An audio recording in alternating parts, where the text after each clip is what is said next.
મિત્રો દિન વિશેષની વાત કરીએ આપણે।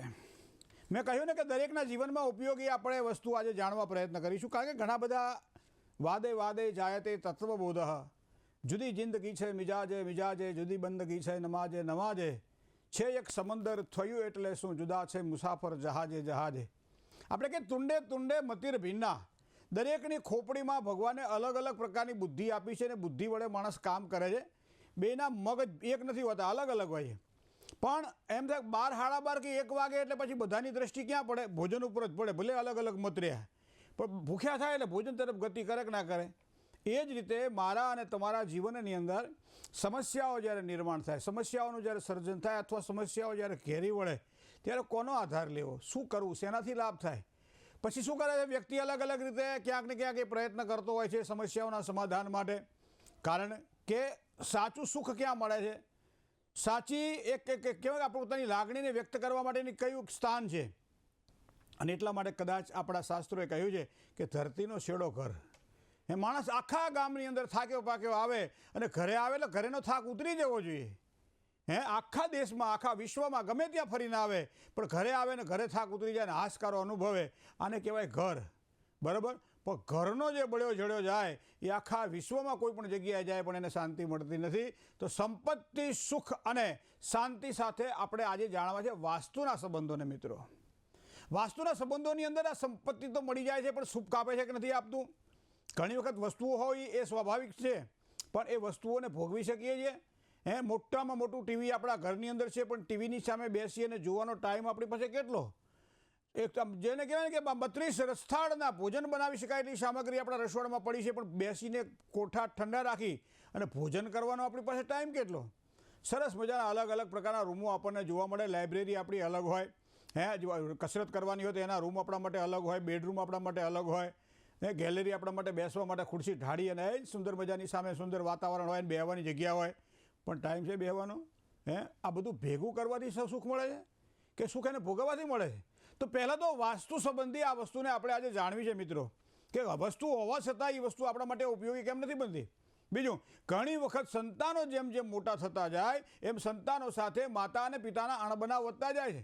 નાનું બાળક હોય ત્યારે માતા પિતાને બહુ જ પ્રિય હોય, બહુ જ વાલું હોય, પણ આ સંતાન જેમ જેમ મોટું થતું જાય એમ માતા પિતા માટે ક્યારેક ક્યારેક હેડેક ભારરૂપ બનતું જતું હોય, અને એવા સમયે માતા પિતાને એમ થાય છે કે કયા સંસ્કારોમાં કમી રહી ગઈ હશે કે જેના કારણે આ મોટા સંતાનોની સાથે અમારે અણબનાવ રહે છે। ઘણી વખત દાંપત્ય જીવનમાં તમે એને જોયો, સમયનો કંઈ બંધન નથી હો, 22 વર્ષે 25 વર્ષે લગ્ન થઈ ગયા હોય આવા દંપતીના 35 40 45 50 55 60 ને 65માં વર્ષે પણ દાંપત્ય જીવનના સુખની અંદર ક્યાંક ને ક્યાંક કચાશ જોવા મળે છે। અને 2-3 ઉદાહરણ તમને આપું। અમારે ત્યાં છોકરાના લગ્ન માટે જોવડાવવા આવ્યા હોય અને પતિ પત્ની બંને જણા શાંતિથી આવીને મજાના ઓફિસની અંદર ખુરશીની અંદર ટાળા છાંયે બેઠા હોય અને એવા સમયે પત્ની હળવેક લઈને શું પૂછે ખબર છે? મહારાજ જુઓ ને અમારા બંને વચ્ચે સંબંધો કેવા રહેશે? ત્યારે મને એમ થાય કે 30-35 વર્ષ તો તમે ભેગા હાથે રહ્યા છો, તમારા એકબીજાના મનની સાથે મનની મિત્રતા કરવી, એકબીજાના વિચારોની સાથે તમારે ઓળખાણ કરવી જોઈએ ને, પણ ના, કેવા રહેશે એનો મતલબ ક્યાંક અસંતોષ છે મિત્રો। તો પતિ પત્નીના વિચારોમાં અસંતોષ છે, એમાં સામ્યતા નથી, તો કયા કારણો હોઈ શકે? અને ઘણી વખત એમ કહીએ કે ઘસાઈ ગયા પણ ઉજળા થવાની જગ્યાએ ક્યાંક ને ક્યાંક કાટ લાગતો જાય છે।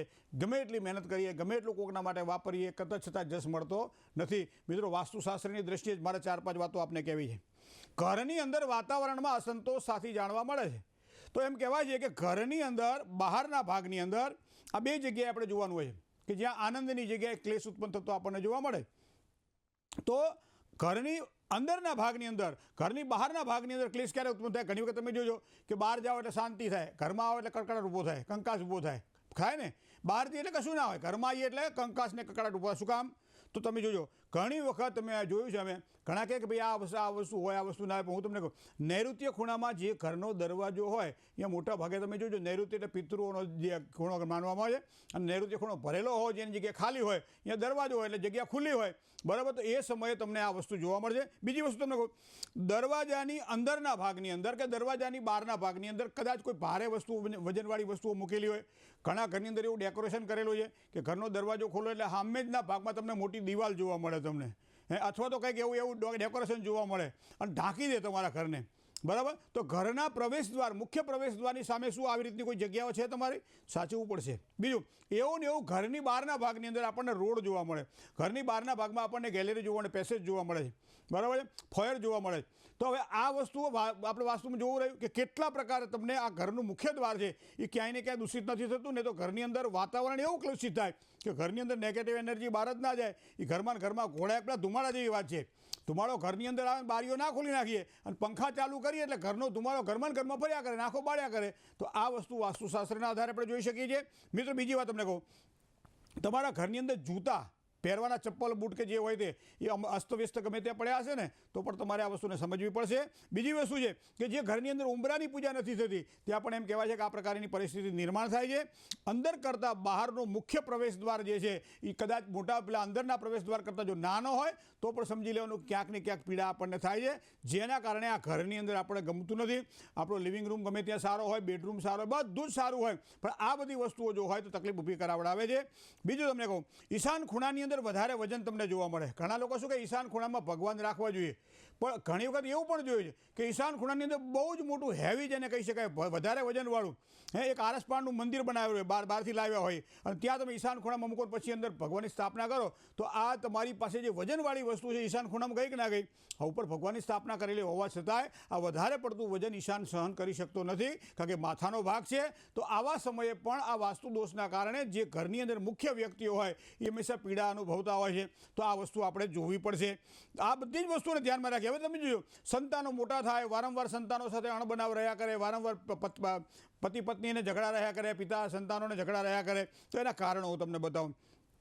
ઉત્તર અને વાયવ્યનું પદ તમે જોજો. સામાન્ય રીતે જન્મકુંડળીમાં 5મું સ્થાન છે ને એ સંતાનનું સ્થાન છે. એ જ પ્રમાણે વાસ્તુની અંદર ઉત્તર દિશા જે છે, ઉત્તર દિશા તરફથી તમે વાયવ્ય બાજુ તમે આવો, બરાબર, એવા સમયે ત્યાં કદાચ કોઈ પણ પ્રકારનું દૂષિત તમને વાતાવરણ જોવા મળે, ખોટી વસ્તુઓ જોવા મળે તો સમજી લેવાનું કે ક્યાંક ને ક્યાંક સંતાનો સાથે માતા પિતાને અણબનાવ રહ્યા કરશે અને એના કારણે વારંવાર સંતાનોની પીડાને રહેશે. સંતાન સાસરે જાય, દીકરી સાસરે જાય પછી પૂરું નથી થતું, પછી ઉપરથી જવાબદારી વધતી હોય અને આવી જવાબદારીઓ તમે જોજો કે આ પદની અંદર જ્યારે પણ તકલીફ થતી હોય ત્યારે આ વસ્તુ નિર્માણ પામે છે. બીજી વાત તમને કહું, સંતાનનો બેડરૂમ તમે ક્યાં રાખો છો? નૈઋત્ય ખૂણામાં રાખો છો? તો આમ ક્યાંક નૈઋત્ય ખૂણા બેડરૂમ હોવો જોઈએ, પણ મુખ્ય માસ્ટર બેડરૂમ હોવો જોઈએ, સંતાનોનો નહીં. સંતાનોનો જે સમયે બેડરૂમ નૈઋત્ય ખૂણામાં જોવા મળશે એ સમયે સંતાનોનું પ્રભુત્વ ઘરના વધી જશે અને સંતાનો કે એ પ્રમાણે જ મા બાપને કરવું પડશે. વાસ્તુશાસ્ત્રની આ વાતને ધ્યાનમાં રાખજો મિત્રો. મુખ્ય ખંડની અંદર મોટા ભાગે જો આજે બેઠક ખંડ હોય ને એમાં યુદ્ધના દ્રશ્યોવાળા ચિત્રો આપણને જોવા મળે, કાંટાવાળા ચિત્રો આપણને જોવા મળે, વિચિત્ર ચિત્રો આપણને જોવા મળે, ત્યારે પણ સમજી લેવાનું ક્યાંક આપણે ભૂલ કરી રહ્યા છીએ જેના કારણે સંતાનો સાથે માતા પિતાને અણબનાવ આપણને જોવા મળે છે. સંતાનોના બેડરૂમમાં ખાસ કરીને જોજો, 4 દિશાઓ 4 ખૂણાઓની અંદર ક્યાંક ને ક્યાંક વાસ્તુ દોષ તો નથી ને. જો આ પ્રમાણે સંતાનોનો વાસ્તુ દોષ હોય એના ઘરની એના 4 દિવાલોની વચ્ચે તો એ પણ તમારે જોવું રહ્યું. હવે બીજું તમને કહું, હવે ત્રીજી વાત આવે છે દાંપત્ય જીવનની અંદર અણબનાવ. બધી રીતે સારું છે પણ બે ભેગા થઈને 5 મિનિટ ધરીને બેસી શકતા નથી. ખાવા બેસીએ, મોઢામાં કોળીઓ અને એવા કકડાટ ઊભા થાય છે કે થાળીને ઠેબુ મારીને ઊભું થઈ જવું પડે છે. શું કામ આ થાય છે ભાઈ? ઘરમાં શાંતિથી બેઠા હોય, વાતાવરણ એ મજાનું આમ સારું હોય અને એમાં કંઈક એવી હોળી હળગાય, અમારી એવી દિવાળી ચંપાય કે જેના કારણે એમ કહેવાય બધા ઉઠીને પોતપોતાના રૂમમાં જતા રહે. શેના કારણે થાય મિત્રો? ઘણી વખત આપણને એમ લાગે શું આપણા કર્મો એવા છે, ઘણી વખત એમ લાગે શું આપણો સ્વભાવ એવો છે. ના, વાતાવરણ જ એવું નિર્માણ થઈ જાય કે જેના કારણે આ બધી વસ્તુ આપણને જોવા મળે છે. તો એ વાસ્તુદોષને ધ્યાનમાં રાખીએ તો ઘરની અંદર પશ્ચિમ દિશા અને દક્ષિણ દિશાની મધ્યનો ભાગ જે છે એ નૈઋત્ય ખૂણો છે. દક્ષિણ દિશાનો દરવાજો જો તમે નૈઋત્ય ખૂણા તરફ તમને વધારે જોવા મળે અથવા પ્યોર નૈઋત્ય ખૂણામાં તમારો ઘરનો દરવાજો હશે તો દાંપત્ય જીવનમાં તમને અણબનાવ જોવા મળશે. આ ખૂણાનું મહત્વ છે કારણ કે પવન બધા ત્યાંથી આવતા હોય છે, નૈઋત્ય વાયરાઓ બધા ત્યાંથી આવતા હોય છે. બીજી વસ્તુ તમને કહું, ઘણી વખત તમે જુઓ કે બહાર ગેલેરી રાખેલી હોય, આ રાખેલું તે રાખેલું, જેના કારણે આપણો જે માસ્ટર બેડરૂમ હોય ને કપાતો હોય, એમાં ખાસ કરી ઈશાન ખૂણો જો કપાતો હોય તો વધારે તકલીફ અનુભવાય છે. આપણને ગેલેરી છે એટલે સારું, આપણે હવા ઉજાસ સારી રહે, દરવાજો ખોલીએ પણ એ ભાગ આપણો કપાતો હોય છે અને એના કારણે કદાચ મને લાગે છે ત્યાં સુધી વાસ્તુના દોષના કારણે પણ પારિવારિક જીવનની અંદર પતિ અને પત્નીના વિચારોમાં અસમાનતા જોવા મળે છે. વોશરૂમથી જે આપણે ટોયલેટ હોય ને, ટોયલેટથી તમારી જે બેડરૂમ, માસ્ટર બેડરૂમ જેને કહી શકાય, એ માસ્ટર બેડરૂમનો જે બેડ મુખ્ય જે છે એ ટોયલેટથી મોટા ભાગે મેં નજીક જોયા છે. દરવાજો ખોલો એટલે સામે તમને બેડ જોવા મળે, ટોયલેટનો દરવાજો ખોલો એટલે વિચાર તમે કરી લેજો કે એ જે બેડરૂમ જે છે એની અંદર જે બેડ ઉપર સુવાવાળી વ્યક્તિ છે એ ટોયલેટના દરવાજાથી બિલકુલ જો નજીક ઊંઘે છે તો ક્યાંક ને ક્યાંક તમને જોજો એ વારંવાર શંકાઓ કુશંકાઓ કર્યા કરશે, વારંવાર ટેન્શનો નિર્માણ કર્યા કરશે, વારંવાર એકને એક વાતો વારંવાર રજૂ કર્યા કરશે. આ બધું શું કામ ખબર છે? નૈઋત્ય, આ જે તમારો જે ટોયલેટનો જે નેગેટિવ એનર્જી છે એ આ બાજુ પ્રસરિત થાય છે અને આખા રૂમને પ્રભાવિત કરે છે. અગરબત્તી કોઈ પણ જગ્યાએ પ્રગટાવેલી હોય પણ જે પ્રમાણે આખા ઘરની અંદર સુવાસ આપે છે એનો દેખાતી નથી પણ સુવાસ દેખાય છે, એમ નેગેટિવ એનર્જી પણ આ રીતે મારા તમારા જીવનની અંદર અસર કરી શકે છે. ખાસ ધ્યાનમાં રાખવાનું રહેશે. ઘણી વખત ડબલ બેડની અંદર નીચે આપણે એવા ઓલા બનાવીએ છીએ ખાના કે જેના કારણે અંદર બધી વસ્તુઓ પડી રહે. ઘર નાનું હોય એટલે સ્વાભાવિક છે કરવું પડે, પણ એ તમે આમ સીધા જો ખેંચશો ને તો વાંધો નહીં આવે, પણ આમ ઊંચા જો તમે ખેંચશો તો સમજી લો તમને તકલીફ થવાની. કારણ કે અહીંયા બે ભાગ તમારા રહેવાના અને આવા સમયે બે ભાગ એ હોય અથવા ઉપરના ભાગની અંદર તમે જ્યારે બેડ બનાવતા હોય ત્યારે આખો સિંગલ બેડની જગ્યાએ બે બેડ અલગ અલગ કરીને સ્થિર કરતા હોય ત્યારે પતિ પત્નીના વિચારોમાં તમને અસમાનતા જોવા મળશે.